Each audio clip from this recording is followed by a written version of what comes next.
Bonjour à tous, ravi de vous retrouver sur Twitch comme tous les jeudis à 18 h. Enfin, je dis tous les jeudis, mais c'est vrai que de temps en temps, le jeudi, et ben voilà, c'est des fois j'annule la séquence Twitch la semaine dernière, c'était les vacances scolaires. La semaine prochaine, je crois que c'est le 11 novembre et c'est férié, donc voilà, le jeudi à 18 h tous les jeudis, mais c'est pas tout à fait vrai.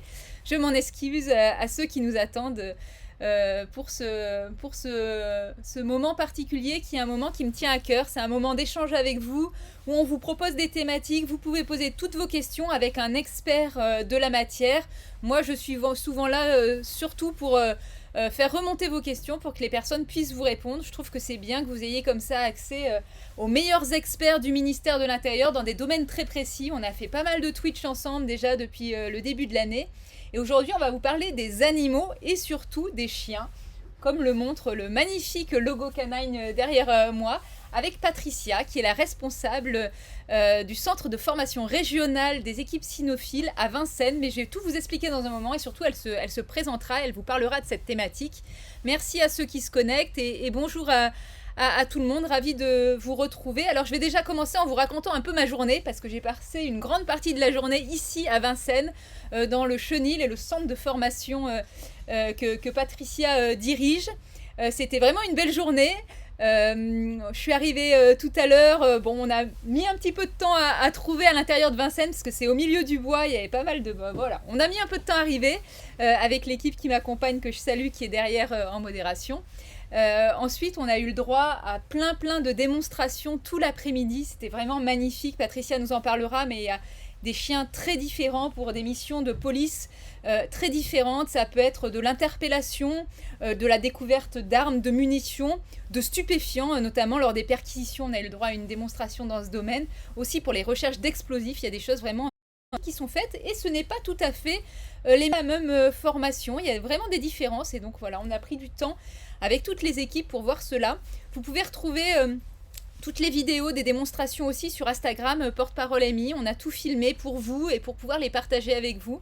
On a aussi eu des policiers de la brigade recherche et intervention, la BRI de la préfecture de police qui sont intervenus cagoulés parce qu'ils sont couverts par l'anonymat. Ils interviennent sur des prises d'otages ou des interventions particulièrement difficiles et donc ils ont aussi des chiens. Ils ont fait cette démonstration devant nous tout à l'heure. C'était vraiment un bon moment. Ils ont répondu à plein de questions et on est là pour continuer ce débat avec vous. Alors on a un peu pris la pluie, c'est pour ça que je garde aussi ma veste, même si on est à l'intérieur, on s'est mis à l'intérieur, mais c'est vrai qu'on n'a pas eu toujours du beau temps cet après-midi, mais c'était vraiment un bon moment ici. Donc merci encore Patricia, déjà pour cette journée magnifique passée ici, et pour partager un peu cela avec les socionautes sur Twitch qui nous suivent, et ils vont être nombreux encore ce soir. J'espère que vous aurez des questions, mais sinon moi j'en ai plein parce qu'on a répondu à beaucoup de questions tout l'après-midi. Mais peut-être pour commencer Patricia, est-ce que vous pouvez vous présenter?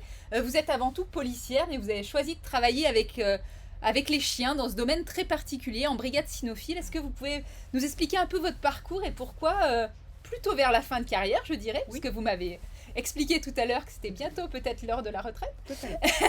Est-ce que vous pouvez nous dire pourquoi finalement vous avez choisi de travailler avec les chiens?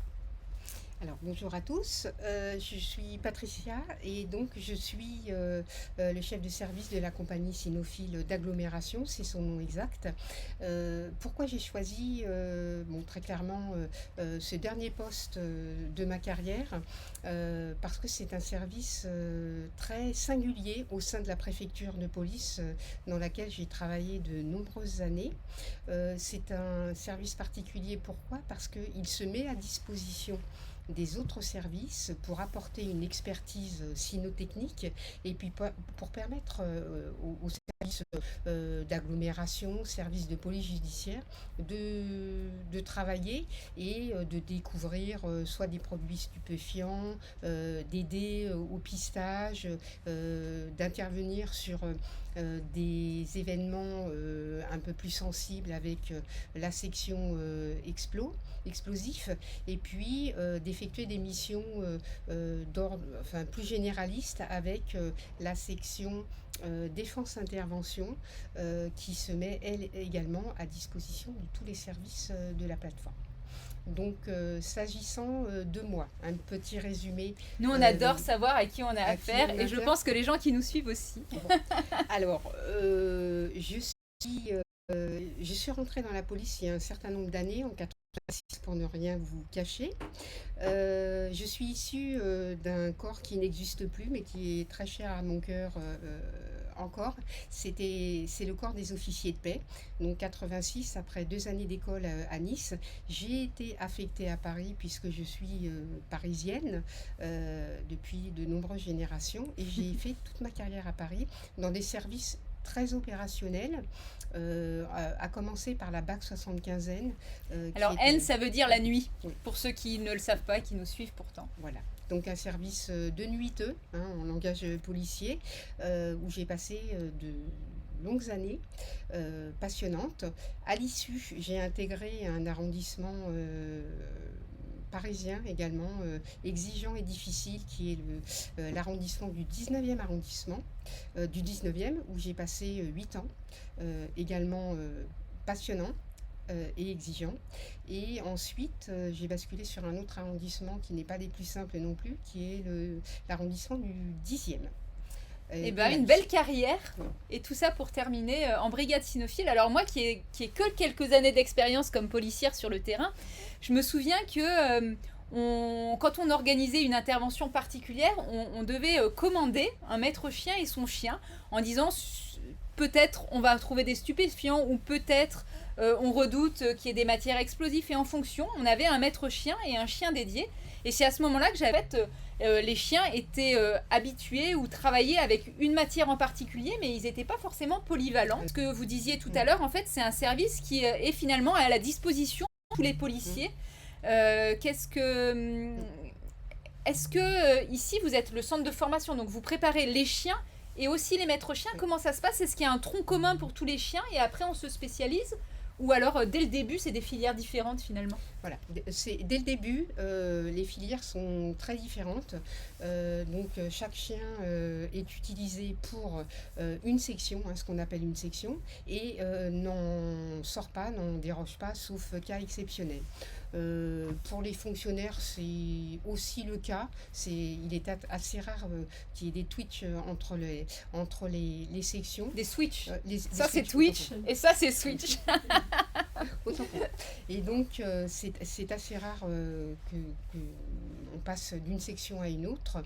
Alors, les spécialités, les chiens sont recrutés en interne. Nous avons un centre de formation également en interne depuis peu de temps. Mais notre Bible, notre centre de formation référent se trouve dans le 77, et c'est lui qui forme et les chiens et les maîtres. Alors on parle toujours, j'ai appris ça aujourd'hui, du maître et de son chien, c'est indissociable, c'est ça l'unité cynophile. C'est pas les chiens d'un côté, les maîtres de l'autre, un binôme au quotidien qui s'exerce. Et vous en formez combien finalement? Quelqu'un nous demande dans le chat, à peu près par an. C'est une formation longue quand même pour les chiens et les maîtres? Alors, les formations s'effectuent en fonction des spécialités et des niveaux de formation entre 12 et 15 semaines. Donc ce sont des formations effectivement extrêmement exigeantes, et pour les fonctionnaires qui demandent des qualités physiques en plus de qualités cynotechniques. Ce sont des formations exigeantes également pour les chiens, et elles se font, comme je vous le disais, soit en local, soit au niveau du CNFUC. Et alors, combien à peu près dans votre centre chaque année? Je me rends pas compte. Alors, ça dépend des commandes qui nous sont adressées. Par exemple, cette année et les années à venir, c'est de très importantes formations qui vont être menées en fonction des spécialités, notamment en fonction de la spécialité STUP et surtout de la spécificité matière explosive. Je ne donnerai pas de chiffres, voilà. Aujourd'hui, mais c'est des formations importantes qui vont être menées. D'accord. Cette année et les années qui vont suivre. Alors, on va bientôt prendre ta question, Mathéo. Moi, j'avais juste une petite question avant. Est-ce que les policiers, ils rentrent dans la police pour être maître chien, ou alors ils exercent quelques années sur le terrain et ils se disent, bah tiens, c'est une orientation qui m'intéresserait, et à ce moment-là, ils deviennent maître chien?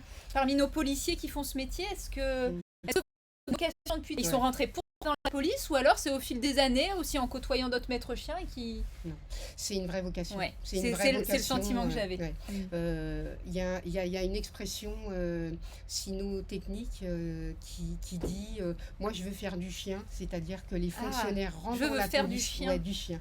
Donc C'est ça c'est très l'expression. particulier et ils veulent travailler avec le chien, ils veulent être policiers, mais leur passion c'est la matière cynotechnique et le chien. Parce que c'est vrai, là on parle de la police, la gendarmerie a aussi des chiens, les sapeurs-pompiers ont des chiens, les sapeurs-pompiers sauveteurs, en avalanche aussi par exemple pour retrouver des victimes, et alors les douaniers aussi par exemple ont des chiens, donc il y a plusieurs métiers finalement où on peut être maître chien à des niveaux différents. D'accord, bah merci pour cette précision. Alors Mathéo, comment on sait qu'un chien est fait pour ce travail ou pas? Comment finalement le recrutement, on va dire ça? Il n'y a pas de raison, parce que si vous m'avez dit tout à l'heure, Patricia, aussi avant de répondre à ta question, Mathéo, le chien, il a un nom, il a un matricule,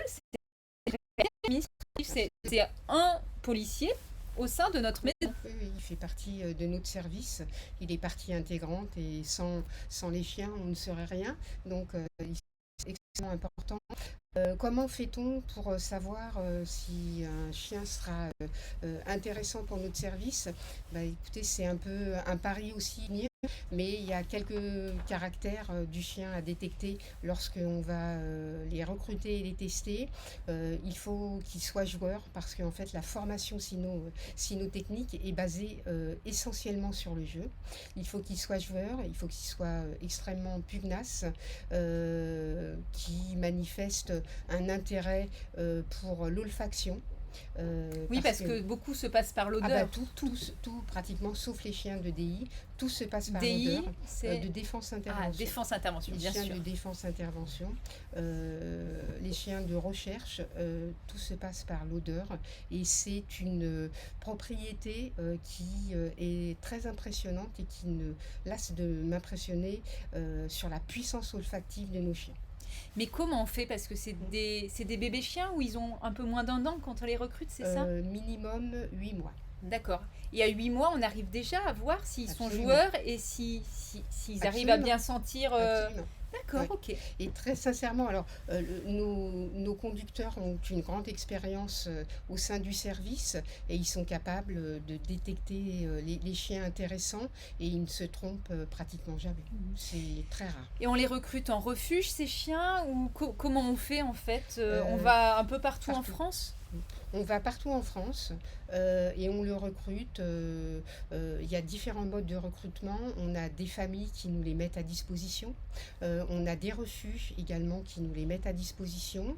On a certains éleveurs aussi. On peut trouver des chiens intéressants. Donc c'est extrêmement divers. Bon bah Mathéo, merci pour ton merci. Et voilà, si vous avez d'autres questions, n'hésitez pas à les poser dans le chat. Alors moi, j'en viens aussi à une question qu'on a eue tout à l'heure sur Instagram, c'est les races. On voit souvent les policiers avec des malinois, Oui. mais je crois que c'est pas les seules races qu'il y a dans la police. Et on recrute quel type de chien finalement? C'est divers, c'est toujours un peu les mêmes profils tout de même, hein, on se spécialise. Alors la gendarmerie, les douanes, les recrutements et les races sont diverses en fonction des besoins. J'oserais dire, on va un peu, non pas à la facilité, mais on essaye d'obtenir le maximum, de tirer la substantifique moelle des animaux et on s'aperçoit que certaines races sont beaucoup plus réceptives et beaucoup plus intéressantes pour nous. Donc nous, beaucoup en police, les malinois. Oui. J'ai vu tout à l'heure au Chenil, il y avait un berger belge. Oui, oui. Alors je crois que les gendarmes, ils ont par exemple des Saint-Hubert Oui, que j'ai jamais vu dans la police par contre. Non, D'accord. Non. Les douanes aussi passent par certaines races très différentes des nôtres, chacun avec ses spécificités, en sachant que les modes opératoires sont assez différents en fonction des services, la gendarmerie, la douane, on ne travaille pas tout à fait de la même façon. Alors tout à l'heure, un des maîtres chiens m'a dit que les douanes, ils avaient des caniches par exemple, ça m'a étonné, mais... Voilà, pourquoi pas. Après, s'il est bien dressé Oui, oui. et si on arrive à le faire travailler, j'ai trouvé ça étrange, mais c'est bien de savoir que ça existe. Alors, Anounator, merci pour. Déjà, merci d'être là, parce que je sais que tu es un fidèle de l'émission. Et merci pour ta question. Anounator nous demande si, en fonction des races et en fonction de l'âge du chien, la formation, elle est différente, par exemple, plus longue ou plus Pas du tout. petite. Pas Non. du tout. C'est tout le monde pareil, Oui, quel que soit l'âge, oui, oui. la spécialité. Oui, oui, oui, oui, oui, oui, tout à fait. Voilà, on a des mallettes, ce qu'on appelle des mallettes pédagogiques, hein, qui sont mises en place justement par le Centre de formation nationale. Et ces mallettes pédagogiques sont appliquées aux maîtres et aux chiens de façon permanente et transversale. On ne déroge pas. D'accord. Alors, on a aussi Cilia qui nous pose la question. Bonsoir, bonjour. Voilà. Vous avez parlé de donc, je comprends, Cilia, que tu es policier, policier d'ailleurs. Tu n'es pas avec le pseudo et que tu t'intéresses à l'équipe Sino. Et voilà, quelles sont un peu les conditions d'entrée quand on est déjà dans la police et qu'on veut vers ce métier de maître chien? Alors, donc, concernant la cynophile, nous avons mis en place des tests de recrutement pour constituer un vivier dans lequel nous puisons en fonction de nos besoins en fonctionnaires. Et ces tests de sélection sont extrêmement sélectifs. Ils nécessitent un engagement physique et des qualités physiques non négligeables. Non négligeables. Elle peut Ils sont. se renseigner où, Cilia, si elle veut en savoir plus? Dans les CDSF, Oui, c'est oui, ça? oui, oui. Je sais Sur, pas, Cilia, si tu peux te rapprocher de ton centre de formation départemental. Je sais pas dans quel département tu es. Ils doivent connaître ouais, au niveau du département mm, les mm, circuits de mm, recrutement pour te mm. faire connaître. Et après, il y a des viviers. Comment ça se passe Oui, alors moi je vous parle du fonctionnement Ah, de la de préfecture de police, police. hein. Si Nous, tu es en province, c'est voilà. peut-être un peu différent, Cilia. Oui, certainement, mais préfecture de police, nous passons par ces tests, ce vivier dans lequel nous puisons ensuite en fonction des besoins. Après, moi, je dirais, Cilia, si c'est ce que tu as envie de faire, même si c'est sélectif, faut y aller, hein, parce qu'on sait dans la police, il y a plein de métiers différents et c'est ce qui est chouette. Et Mm, quand on le veut vraiment, mm, bah, il faut persévérer. Il y en mm. a qui font le RAID, la BRI ou d'autres unités, mais les bacs aussi, où il y a des tests et des prérequis. Donc voilà, il faut bien se renseigner avant, puis après, il faut se préparer. Et puis voilà, rien n'est impossible pour ceux qui sont vraiment motivés. C'est un métier Bon. passionnant. Dis-nous en plus, Cilia, si tu veux qu'on précise la réponse en fonction de ta situation. Voilà, on a peut-être besoin d'en savoir un petit peu plus. Alors, on a de nouveau Mathéo qui nous pose une question sur les chiens. Quel est l'âge finalement de retraite pour les chiens et qu'est-ce qui se passe pour eux à la fin? Et ça nous invite aussi à réfléchir sur la relation avec le maître. Moi, j'avais la question aussi tout à l'heure. Est-ce que le soir, le chien, il rentre avec son maître ou est-ce qu'il reste au chenil, ici ou ailleurs? Comment ça se passe finalement, cette relation avec son maître? Alors, ce qu'il faut bien comprendre, ce sont des chiens de travail. Donc, il ne faut pas oublier ça. Ce sont des chiens de travail et non pas des chiens de famille. Donc, ça change un peu, non pas la relation, mais il faut garder ça à l'esprit. Donc, les chiens de défense-intervention restent au chenil. Ici, ils ne sont jamais ramenés par les maîtres à domicile. Sauf cas exceptionnel, mais ils ne sont pas ramenés à domicile. Les chiens de recherche, de recherche en matière explosive, certains chiens vivent avec les maîtres dans des appartements qui sont mis à disposition. Et si les conditions de vie sont favorables, les fonctionnaires peuvent ramener les chiens à domicile, mais pas de façon permanente, de façon perlée. Donc en fait, généralement, ils vivent ici, soit à Vincennes, soit sur les deux autres sites que nous avons dans le 92 et dans le 94, et ils vivent en chenil. D'accord. Voilà, alors la relation avec le maître, le conducteur, est effectivement une relation qui est très forte. Elle est basée voilà, sur la confiance, le travail, le respect de l'un et de l'autre. Et le jeu, hein, Et moi j'ai le- vu tout à voilà. l'heure, c'était vraiment. On avait envie d'aller avec eux jouer Voilà. à l'extérieur. Voilà, Et voilà. c'est Et chouette. vous avez vu sur les petites démonstrations, à l'issue du travail, la période de jeu, elle arrive systématiquement et elle doit être absolument faite. Voilà, c'est incontournable. Et le jeu, voilà, c'est la base principale du travail du chien de police. Et alors à la retraite, c'est la question de Alors, Mathéo. Qu'est-ce qui se passe déjà? À quel âge il prend sa retraite, le oui. chien? Parce que... Voilà. Alors, l'âge administratif, dirais-je, c'est 8 ans. C'est 8 ans si le chien est en forme, s'il bien n'y a sûr. pas de problème physique, Des de blessures. blessure, une usure aussi, hein, parce que les conditions sont âpres. Donc voilà, c'est 8 ans de façon générale. On peut mettre le chien à la retraite un petit peu avant si on considère qu'il commence à être fatigué, hein, voilà, c'est comme les humains. Alors, idéalement, et pour la plupart des chiens, notamment de recherche, les chiens sont gardés et conservés par les maîtres. Si les conditions d'accueil sont favorables et comme on disait, l'attachement est tellement important qu'il n'est pas envisageable de choisir une autre solution. Bien sûr. Bon, quelquefois, si on a une mutation d'un fonctionnaire, ça n'est pas toujours possible. Donc, on s'arrange pour replacer ces chiens-là, s'il faut les replacer, dans une famille d'accueil. Alors il y a des associations aussi, il y en a une à Marseille dont on a parlé tout à l'heure, Ouais. le Refuge des Roses, Ouais. qu'on salue d'ailleurs, qui a un Facebook qui est très bien fourni. Alors j'imagine qu'il y a peut-être d'autres associations aussi en France de ce type. Et en région parisienne, hein, on a des associations, notamment une qui est très précieuse et qui nous permet de reclasser des chiens qui pourraient être un peu plus problématiques, les chiens de défense-intervention, pour lesquels le contact avec l'humain est un peu plus rugueux, dirais-je. Et c'est vrai que les reclassements peuvent être plus compliqués, mais en tout état de cause, les chiens sont replacés sans. Et ben voilà, on ne les abandonne pas parce Non. que c'est pas seulement des c'est bien de le dire. Merci pour cette précision. Alors s'il y a des exemples de travail du chien, comment ils interviennent concrètement, je sais pas si c'est évident de répondre. Alors si c'est évident de répondre, mais peut-être qu'on peut prendre un exemple concret d'une intervention, je sais pas, peut-être ça se passe.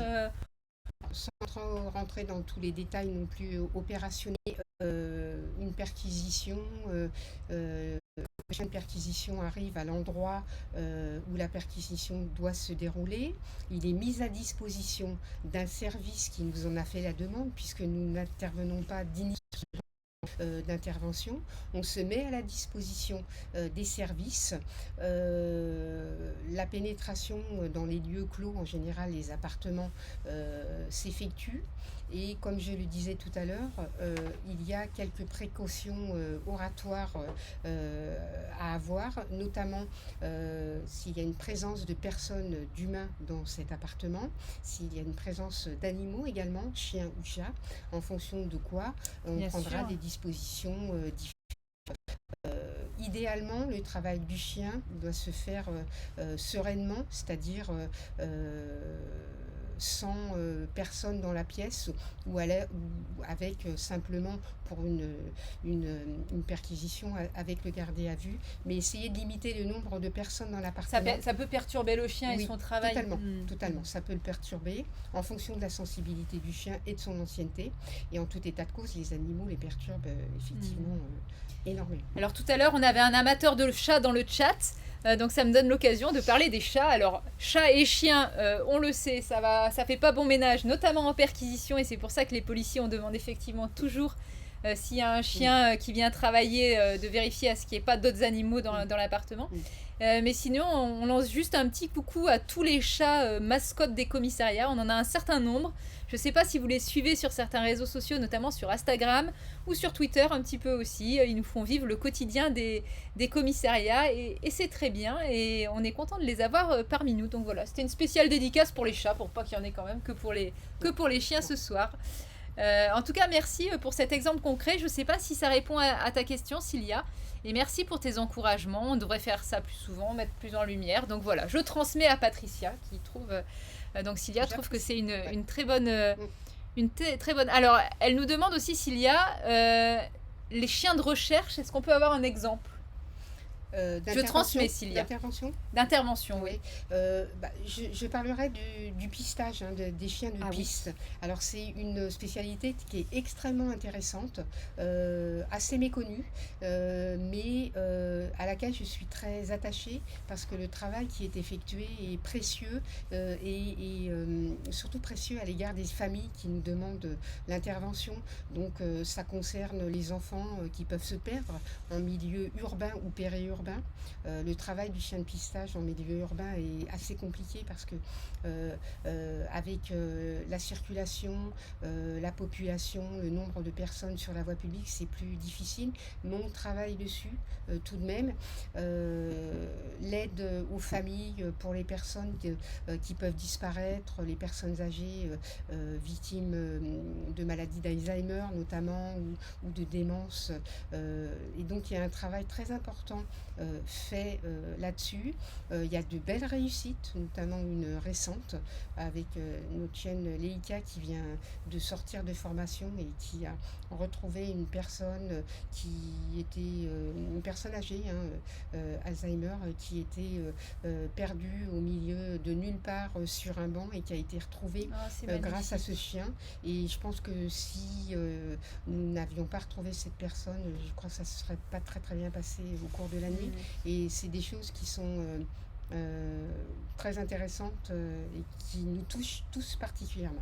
Donc ça, c'est les chiens de pistage, et qui ont une vraie action de protection de la population et des personnes vulnérables, des enfants, des personnes âgées ou qui ont une maladie psychiatrique. Donc c'est un bel exemple, Patricia, que ce chien de pistage, en tout cas. J'espère, Cilia, que ça répond à ta question et c'est vrai que c'est intéressant. Alors, je pense qu'il y a aussi d'autres formations, les CRS en montagne ou la sécurité civile, les pompiers peuvent aussi avoir des chiens qui vont aller chercher, par exemple, dans les avalanches. Ils ont une formation spécifique, je crois, à Chamonix, avec le centre en charge de former aussi les guides de haute montagne. Donc voilà, après, je pense qu'il y a plein de spécialités aussi comme ça, sur des choses très spécifiques pour habituer le chien à un type de recherche particulier. Donc ça, il y a beaucoup de choses qui existent et c'est vrai que c'est particulièrement touchant, je pense, de se dire qu'on forme ces chiens qui un jour vont permettre de sauver une vie. Oui, totalement. C'est pas rien. En tout cas, ça participe à l'image qu'ils sont faits de ce beau métier. Alors le chien stup, je pense que c'est un petit peu différent, même complètement différent finalement. Une intervention stup, c'est un peu ce qu'on décrivait tout à l'heure. Le chien, il va marquer, il va aboyer, il va gratter quand il va trouver la matière. Et après, il y aura une saisie du produit, c'est ça ? Oui. Là, on est plutôt sur des affaires judiciaires, donc effectivement, le contexte est extrêmement différent, mais on garde tout de même cette qualité, cette puissance olfactive qui est en tout point remarquable de nos chiens. C'est très, très impressionnant. Voilà, on n'imagine pas à quel point les chiens peuvent découvrir des choses cachées, des toutes petites substances de stupéfiants, mais les chiens les découvrent grâce à leur pugnacité.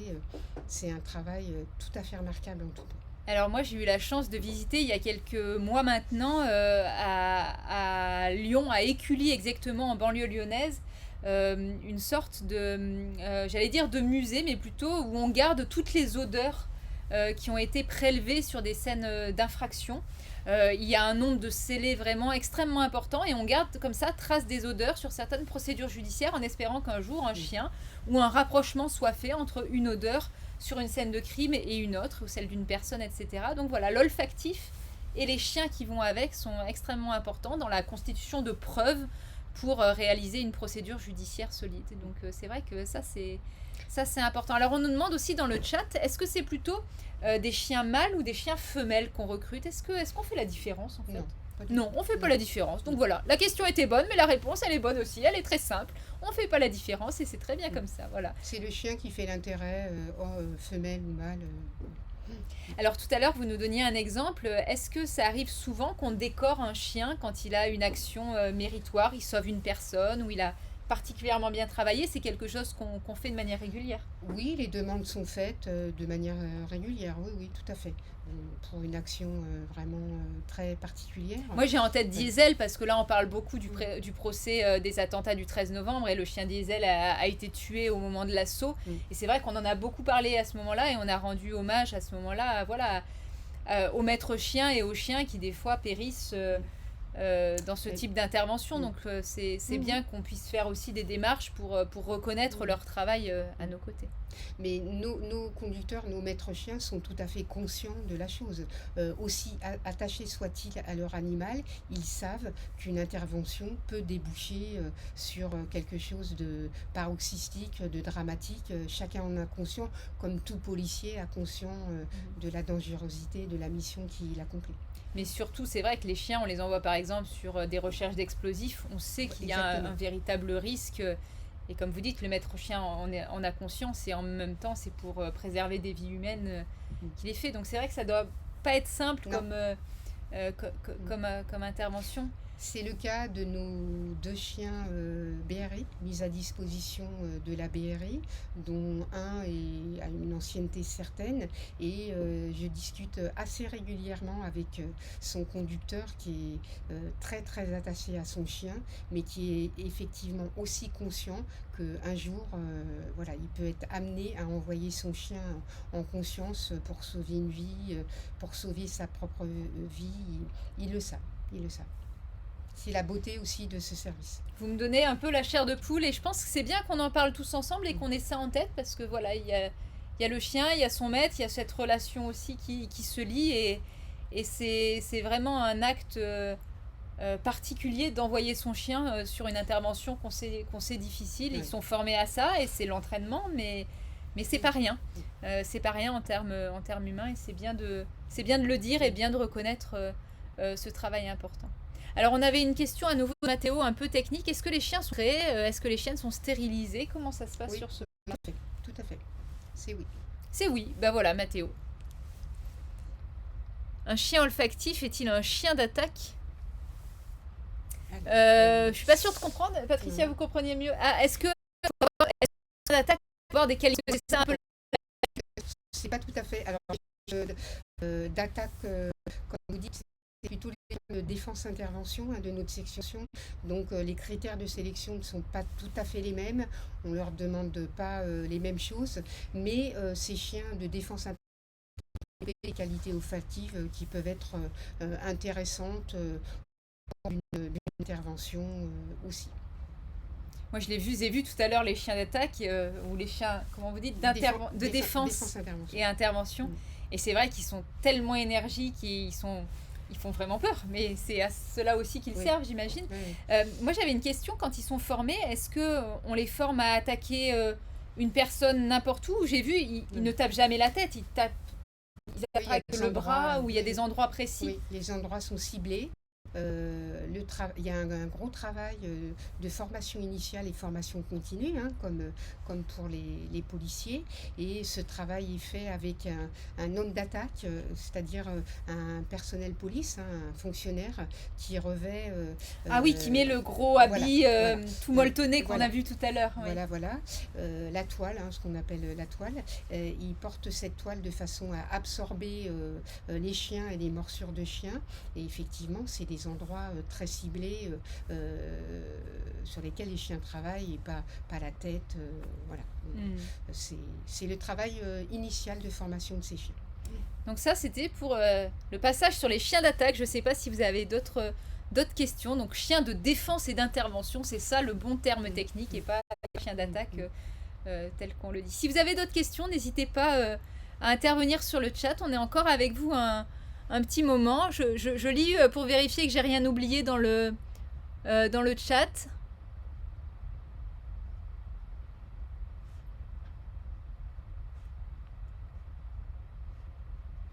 Je crois qu'on est à peu près à jour. Alors, Amélie Paul, attendez, je lis la question parce qu'elle fait 4 lignes, alors je vois de moins en moins bien. Alors, on a une question, a priori, alors moi, Millipol, je n'y ai pas été, mais vous non plus. Bon, alors, vous parlez à 2 personnes qui n'ont pas été. D'accord, ici, de vous répondre, Sébastien. On a pu voir des chiens robotiques capables de sentir les odeurs. Est-ce que la police nationale garde tout de même les vrais chiens? Oui, on va garder les vrais chiens. Je pense que ça fait pas un pli qu'on va garder nos Oui. vieux chiens. Nos chiens. Pour le chien robotique, j'ai vu des choses sur les réseaux sociaux. Effectivement, je vois de quoi vous voulez parler. Mais je pense que tout ça, c'est encore un peu en prototype. Et je sais pas si c'est très développé. Moi, j'ai vu des petits robots qui vont sur intervention, notamment par exemple sur des possibles colis piégés ou pour aller voir à l'intérieur d'un colis piégé par exemple. Mais c'est vrai que le chien robotique, je l'ai jamais vu vraiment en intervention, mais c'est une excellente question. J'essaierai peut-être de vous trouver des réponses et peut-être la semaine prochaine je vous répondrai. Je vais aller creuser ce phénomène du chien robotique. En tout cas, la question est excellente et je ne sais pas exactement vous répondre, mais ce qui est sûr, c'est qu'on va garder nos bons vieux chiens qu'on forme et avec lesquels on joue et à qui on apprend à faire tout un tas de choses en recherche de matière. Ça, c'est à peu près certain. Voilà, désolée de ne pas avoir complètement répondu à la question. Si vous avez d'autres questions, n'hésitez pas. Moi, j'en aurai une toute dernière, et sinon, on rendra l'antenne si vous n'en avez pas d'autres. Moi, ce que j'ai vu aujourd'hui, c'est des chiens extrêmement bien dressés. Ils se mettent en attente entre les jambes de leur maître. Ils répondent vraiment au doigt et à l'œil. Ils sont vraiment dressés de manière extrêmement minutieuse. Est-ce que vous auriez quelques conseils pour nous à la maison quand le matin, le chien, comme chez moi à la maison, vient vous mordre les doigts de pied sous la couette parce qu'il a faim ou qu'il veut sortir? Moi, ça m'arrive à peu près tous les matins. Est-ce que vous avez quelques conseils pour nous pour bien dresser nos animaux de compagnie, chiens ou chats d'ailleurs? Alors, comme je l'ai évoqué tout à l'heure, les chiens qui travaillent avec nous, ce sont des chiens de travail et non pas des chiens de famille. C'est Donc, vrai. les choses que l'on fait avec des chiens de travail restent des choses professionnelles et ça n'a absolument rien à voir avec les chiens. Donc, faut pas essayer de faire de comparaison ou d'essayer de faire comme ce que j'ai vu aujourd'hui à la maison. C'est peine perdue. Absolument. Et ça n'aurait pas grand intérêt et ça ne serait pas souhaitable. Bon voilà, je vais continuer à faire des gros câlins tous les jours à mon chien. et tant pis s'il me réveille le matin. Tant pis pour moi. On a encore une petite question, Mathéo, toujours. D'autres animaux ont-ils été envisagés pour faire ce que font les chiens, ou est-ce que c'est les chiens qui sont vraiment l'espèce animale la plus efficace par rapport à ce qu'on nous demande alors? Oui, ma réponse est oui. Pour toutes nos spécialités de recherche et même de défense-intervention, le travail du chien, rien n'a été égalé et rien n'est envisagé parce que la perfection n'existe pas, mais on atteint des niveaux de professionnalisme qui sont extrêmement importants avec des résultats en termes de travail, de saisie qui sont assez remarquables. Et voilà, ce sera dit. Un grand coup de chapeau à tous nos chiens. Oui. Ils sont plus de 1300 en France dans les unités cynotechniques, à tous nos maîtres chiens, nos conducteurs. Oui. Ils sont aussi plus d'un millier au ministère de l'Intérieur. On les remercie pour leur travail exceptionnel. Je me permets une fois de plus, Patricia, de vous remercier pour votre accueil. C'est un plaisir. Merci à tous les viewers, tous les streamers qui se sont connectés, qui ont posé des questions, comme chaque semaine. Si vous avez des idées d'émissions, des sujets que vous voulez qu'on évoque ensemble, n'hésitez pas à nous mettre un petit message. Vous nous trouvez sur les autres réseaux sociaux aussi, Porte-Parole Amy, sur Twitter, sur Insta. Soufflez-nous les émissions que l'on peut faire, les lives, et moi je me chargerai de trouver la meilleure personne pour vous répondre, comme Patricia aujourd'hui, qui était vraiment experte de cette matière cyno. Je montre encore une fois votre magnifique logo canine avec un chien qui a pas l'air commode, il faut le dire. En tout cas, merci encore, et je relais aussi les merci des personnes qui sont dans le stream pour votre accueil. Et puis à vous tous, je vous dis à la semaine prochaine, le jeudi à 18h, pour une autre mission, un autre volet du ministère de l'Intérieur qu'on vous fait découvrir. Et c'est toujours un plaisir d'échanger avec vous. Je vous dis à très bientôt. Bonne soirée. Au revoir.